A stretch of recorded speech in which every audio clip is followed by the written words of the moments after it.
get some advice. For example, I am reading through a version of the Quran that I have that's in English, but that's one of the curiosities I have is since I can't write or read in Arabic, how can I be sure to get the true meaning since my education of the language is incomplete?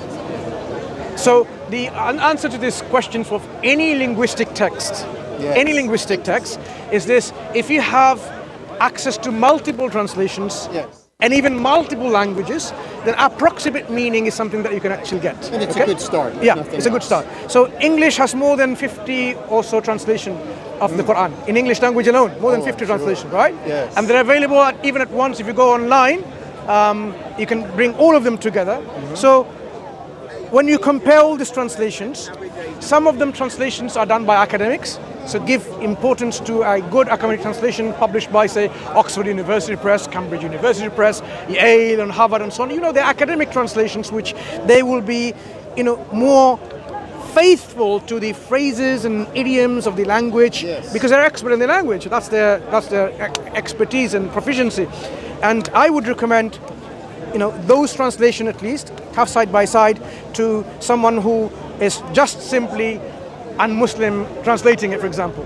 Some translations are done by, say, non-Muslims who have captured the meaning as much as possible in a poetic language. For example, A.J. Arbery, the Quran interpreted, the Jewish scholar N.J. Dawood, if you haven't heard about him, his works. This is in the past. In present future, there's many works. I can tell you, I can go to Professor Abdul Halim's translations of the Quran. Okay, you can go to a few other translations. There's an easier translation by called Easy. Is it called Easy Quran? Al-Khattab's Mustafa Al-Khattab. What's it called? Okay, there are many translations like this. Get a translation of it and then say, okay, fine. Let's see what it says. Now, I want to know what it means. Am I able to understand what it's trying to say? Say he is God who is one. Some footnotes. Footnotes number 78. Single, unique, indivisible. Okay? So it's describing about Quran is saying Allah is God who is single, unique, indivisible, one. God, the eternal refuge. There's a footnote there. The one, footnote number 79. The one who sought in times of difficulty and need, and one dependent upon by all existence. That means everyone depends on him. He is one. If you look at other translation, it will say he's absolute. He's independent. Right. He is subtle differences. Yeah. So because there's one word called samad. The word samad, you would not find anywhere else in the Quran. Only occurs once. So is your team here or group or association? Is your intent to help English speakers become more familiar with the Quran? Oh, no. They may have a different perspective. My brother here and myself, we come here to speak with people about our most important obligation in life. Okay. And how we fulfill that and how we can be saved. You and I believe in God, right? You believe in God? Well, probably not. Probably not. Then we also, those people who may not believe in God, have a discussion to see how we can come to a true understanding of the matter, of the reality, whether there is a God or not. Because we do believe there is a God. And we can share our reasons, arguments, if you like, proofs and evidence, if you prefer, whichever suits you, to why there is a creator, why there is only one of those creators, and why we're in need of showing gratitude and thanks and worship of our creator, and why we are here and what happens when we die, and how do we fulfill our obligations to have a life successful in this world, as well as life which is come in the hereafter. Because we don't believe this is it. Right. There is another world in which there will be either a place of happiness or torment. So you make yourself where you want to go. So if you don't believe in God, for example, maybe you can share with us and we learn from you. What are your reasons of not believing in a creator, God of this universe? Good for you guys. I love your approach. My beliefs are closer to that of Buddhism. Okay, so what? I know there's lots of branches of Buddhism, There but are. whatever you follow, is there a place of a creator, God, who created the cosmos and created the cycle of life and death, created moksha, created the rules of nirvana? Well, I'll tell you, at least to me, what's probably even more important than that is that there's room for always trying to learn. Because I don't claim to know, I claim to seek. Yeah. And that's why I like to speak with everybody, especially when it looks like there's a group that have a good and focused purpose. You guys have a good energy about you. I like what you're doing. We like you having a discussion with us with an open spirit too, because that's where people learn from each other. And if we didn't do that, then there's always the fear of the other. You know why people are afraid of Islam, as you know from the media, media misrepresentation of it. But if you knew about Islam and you've been in a Muslim country, Many Muslim friends as well. yeah. So, in a Buddhist understanding of the reality, what is that? Do you want to share with us? Well, to speak to Buddhism is not to speak directly to what's closest to my beliefs. My beliefs just more closely associate with Buddhism. Okay. Probably to keep things at a closer level, what is pure to me is that one of the most important things is to try to do no harm, to be fair to each other, to respect each other. Of course, things can only go so far before some level of conflict happens, and that's when things can get out of control if not managed in a appropriate diplomatic way. Yeah. So it's more about How do you get answers to the existential questions? Who are you? What are you doing here? Yes. And what's going to happen to you when you die? yes, and I'll spend my whole life trying to find those answers. And have you found the answers? No, not yet. Right. Okay. So there's a difference between searching and knowing the answer. Yes, there is. Islam provides Right. the tools to search, as well as it gives you the answer to be settled with contentment and tranquility. And that's one of the reasons I have 2 copies of the Quran translated to English. Yeah. And I ask the question I do initially, because in my efforts to read it, I don't want to get the wrong message because I can't read it in its proper form. That's So what we are more than happy if you were to, use and consult translations of any languages. Yes. You can, or even commentaries of the Quran in any languages to get approximation. But of course, as you are learning Arabic, because you know the best way of learning the Quranic text is to Yes. learn the Arabic language, because that's the text of the Quran in that language.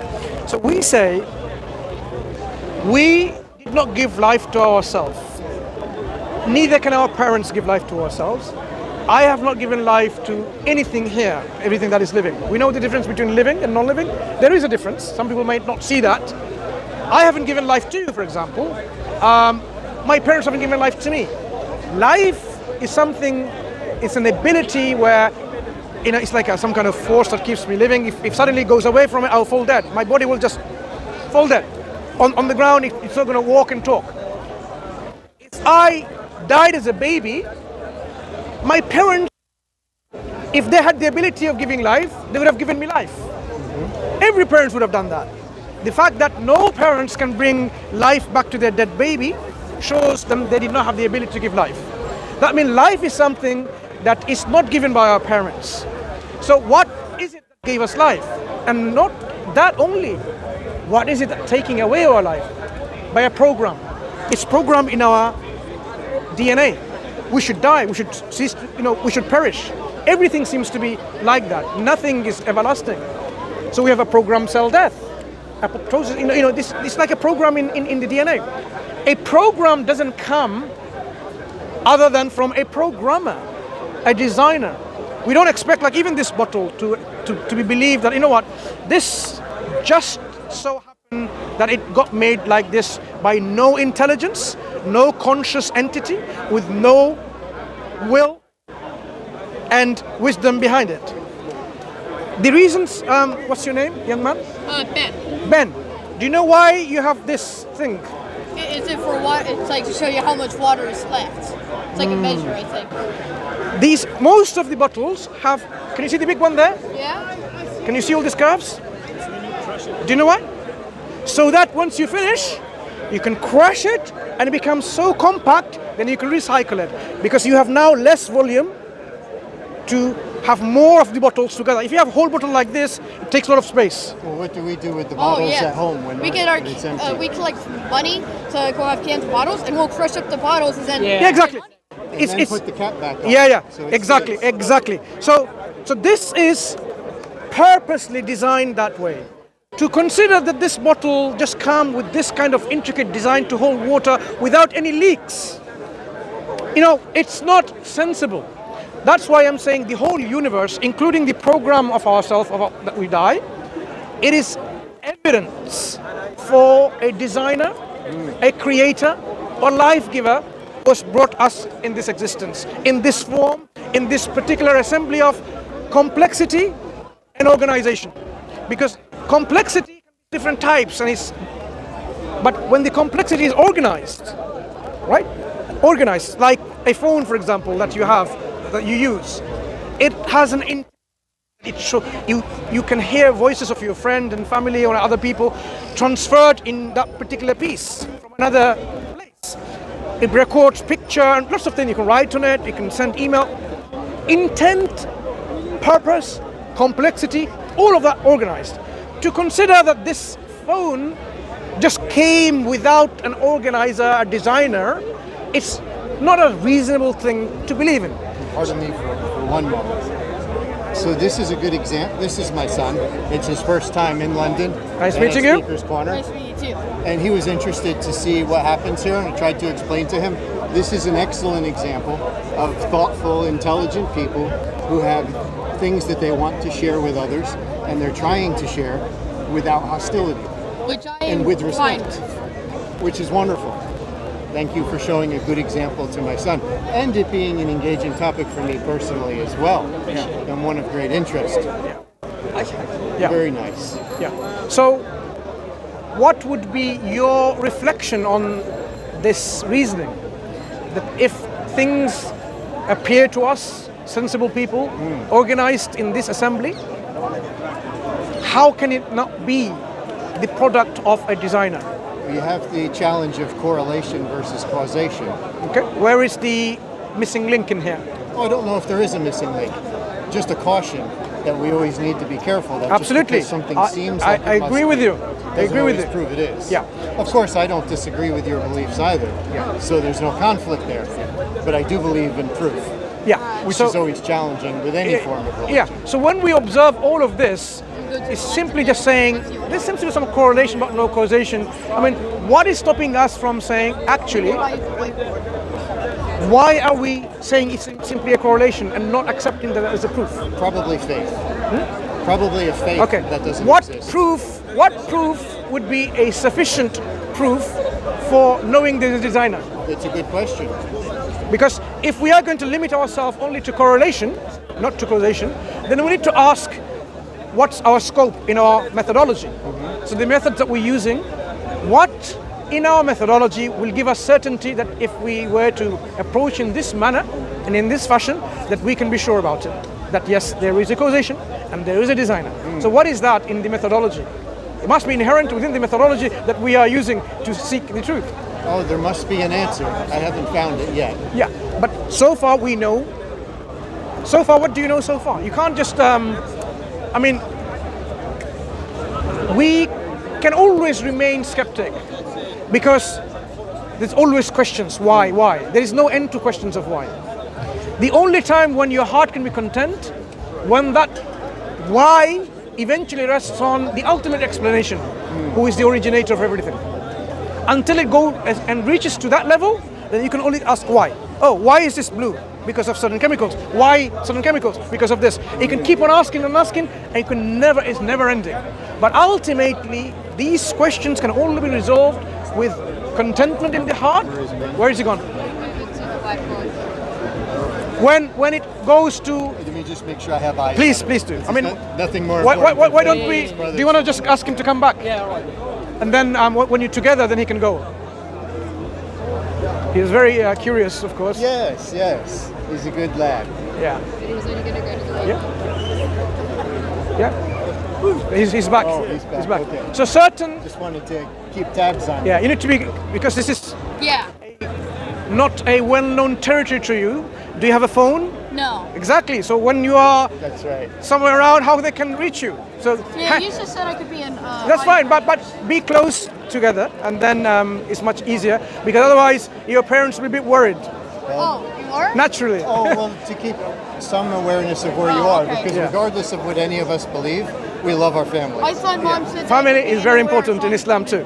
Yes. Very, yes. very important. And one of the many reasons why I find it something I wish to know more about. Yeah. So as I was saying, if Yes. you don't mind just continuing this point, Sure. that the ultimate explanation can be only grounded on this necessary existence. So now you see I'm calling this necessary existence, because if something exists now, I was looking for it. yeah. If something Bring you about this. You were if something concerned about exists me. now, We sent them out to find you. it has to be grounded on a necessary existence, because there cannot be a time in the past, using this loosely, that there was absolute nothingness. If something exists today, See, I don't know if I would personally agree that there can't be nothingness. okay, I hope there isn't okay, nothingness. But let me share with you what I mean by nothingness, and then perhaps you can tell me whether such a nothingness can exist. well, I Nothingness. only have my own opinion. Yeah. So nothingness, according to the best scientists, philosophers, there are 9 different types. Well, I didn't know that, but nothingness. To give you an example, you give a present to your son. Yes. He opens up the box and there's nothing. He says, "Where's my present?"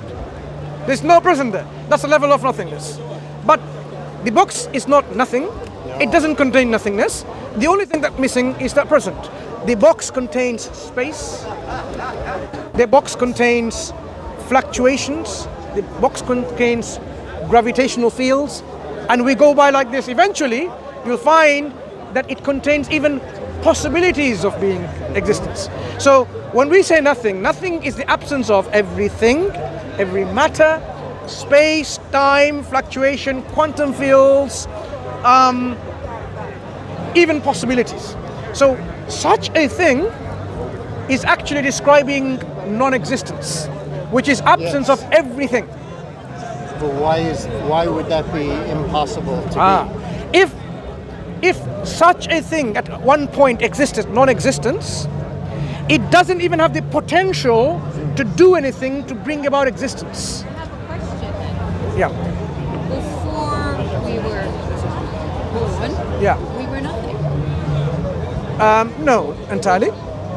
We did not exist. We may not have our physical bodily existence, but our soul could have already, as we believe, existed. So do you believe in reincarnation? No, we don't believe in incarnation. What we believe, once we are created, then we will live in this life, and there will be another life where we will be given body back to us in a different, in a reality. We call it a hereafter, and that life continues forever and forever. God will maintain that existence forever. So this is ongoing that way. But we didn't have eternal past existence. At one point we were nothing. God brought us into existence. So the idea of creation ex nihilo or creation ex materia, whichever you like, we were nothing at one point. But God physically brought us into existence. Only God existed. So God is the ultimate creator, and everything else. Who created God? When you say who created God, that statement has a lot of underlying assumptions. Such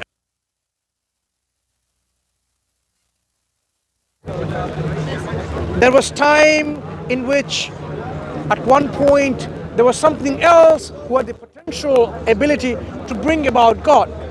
Our concept of God is always in existence.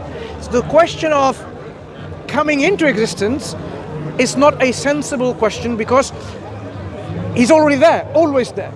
You can ask questions of something that did not have a prior existence. How did it begin to exist? But if God exists always with no beginning, then that question doesn't apply. So God is not created by anyone. God is always in existence. That's what we believe. Which comes back to faith, though. To some Not faith. This comes to reason. Reason. I'll tell you what I say. Absolute nothingness cannot bring about anything. It has no energy of its own. Buddhism or any of the branches of Hinduism it has an underlying essence of energy. There is energy necessary, in which the energy manifests itself. It's, the way they say, like, how the sun and the rays and so on, the projection of that and so on, because you're all part of that energy, not distinct from it. Energy is a necessary condition to believe in this belief system. Nothingness has no energy whatsoever. No power, no energy. But just and because no we don't understand something ourselves shouldn't certify that it can't be. Just because our minds are not as incredible of computers and processors as we might think they are, or your God might be, or my God, whatever anybody's God. Just because we don't understand something doesn't mean it can't exist. But we can understand it. We do understand it. We do understand when we explain what we mean by nothingness and non-existence. If we define non-existence means the absence of all existence, then you can't say then it brought it into existence while it was nothing. It is not a sensible. We, in our search of the reality and truth, we have to have sound tools. We cannot totally have a tools in which we have in our disposal logic out of the window, reason out of the window, everything else, like saying I'm with blank slate. You know what? I can believe in a married bachelor. I can believe in the finite infinite. We have to have a starting point in which how we're going to search about truth. In our reality, we can see that there are things which we can affirm as axiomatically sensible and acceptable, like the principle of non-contradiction. A thing cannot be and be at the same time. A cannot be A and not A at the same time. Principle of non-contradiction. I suspect you have a bit of a scientific background as well, so you've probably heard of Schrodinger's cat. It has nothing to do with example of principle of non-contradiction. Right, but when you say something can't both exist and not exist at the same time, that's a fundamental principle of Schrodinger's cat. I beg to disagree. You can tell me how this is so. It's probability. No, when we say, look, the experiment is laid such a way that, the moment an observer interferes, the cat is going to die anyway. Before the interference, is the cat dead or alive is the question. Yes. Yeah, but at that point, the cat is neither dead or alive, it's only one of them. We don't know doesn't mean... No. My friend, it's not that it's both of them, it's our ignorance of it. If I have the same experiment in a transparent box, I can see the cat dead or alive or not. But the fact that the moment I see it's an observer interference, that's why I'm saying it's going to have to be not transparent. So it is not that the cat is either dead or not dead. Our ignorance, whether it's dead or not, the moment we look at it, it's going to die anyway. That's why we cannot say what is. We're going to remain agnostic whether it was dead or not, but it couldn't have been both. It's our experimental design flaw in which the whole idea is a thought experiment to make sure you are curious about it, but there's a design flaw. You can make a better experiment, I'm sure, in the future in which our interference of our vision may be prevented from affecting it. The moment you're saying, and then you'll realize it's dead or alive or not, you can see it clearly. You can see it remotely. For example, the cat is not necessarily in that box, my photons coming from there directly. It's coming from my video camera, and so on and so forth. There's many ways you can improve this design.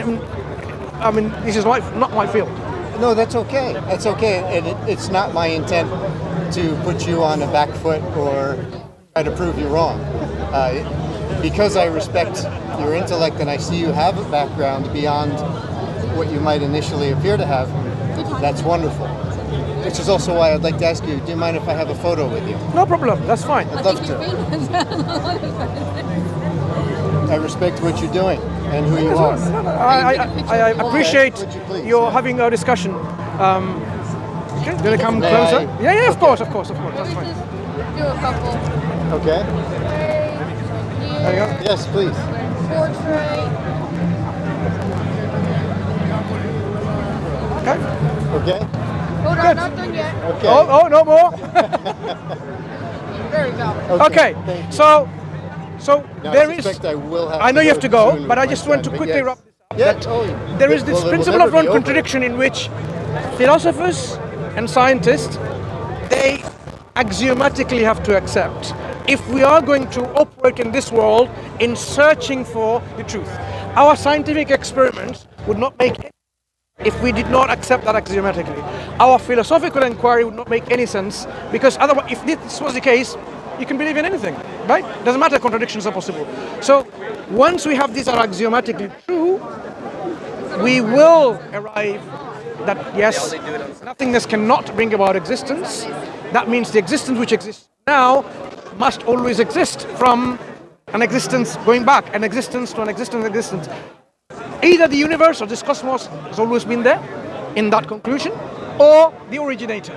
Makes more sense that it comes from an originator who is always there with intent or volition and with power and choice and wisdom. And that's why we talk about God described, as I explained to you earlier on, that He is the originator of the heavens and the earth. He's the one and only absolute, perfect, and not deficient in any way. And He created us to, be grateful to Him and so on and so forth. So definitely. This is thank you. for you. So definitely not a believer in Big Bang Theory, right? No, Big Bang is an approximate theory of our origin of our universe.